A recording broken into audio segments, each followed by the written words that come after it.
Avinash the entertainer, sorry the all rounder. Season 7లోని అవినాష్ కేవలం entertainer ఏమో, బట్ సీజన్ 8లో అవినాష్ మాత్రం ఆల్రౌండర్ అని చెప్పాలి. అదృష్టం చాలా మందికి ఉండొచ్చు, కానీ ఆ అదృష్టాన్ని అనుగుణంగా మార్చుకుని అనుకున్నది సాధించే వాళ్ళు చాలా తక్కువ మందే ఉంటారు. అలాంటి వాళ్ళలో ఒకడే అవినాష్.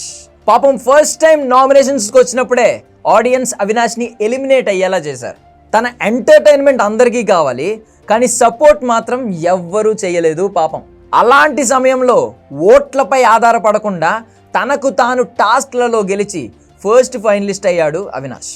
కేవలం ఫస్ట్ ఫైనలిస్టే కాదు, 2 సార్లు మెగా చీఫ్ కూడా అయ్యాడు. ఆటల్లో ఎంటర్టైన్మెంట్లో ఎక్కడా కూడా తగ్గేదలే అన్నట్టే ఉంది అవినాష్ తీరు. కానీ వ్యక్తిత్వంతో కూడా ఎమోషనల్గా కనెక్ట్ అయ్యి ఉంటే విన్నర్ కూడా అయ్యేవాడేమో అనిపిస్తుంది. బట్ ఎనీవే, సీజన్ 7లో ఎంటర్టైనర్ అని ప్రూవ్ చేసుకున్నాడు, సీజన్ 8లో ఆల్రౌండర్ అని ప్రూవ్ చేసుకున్నాడు.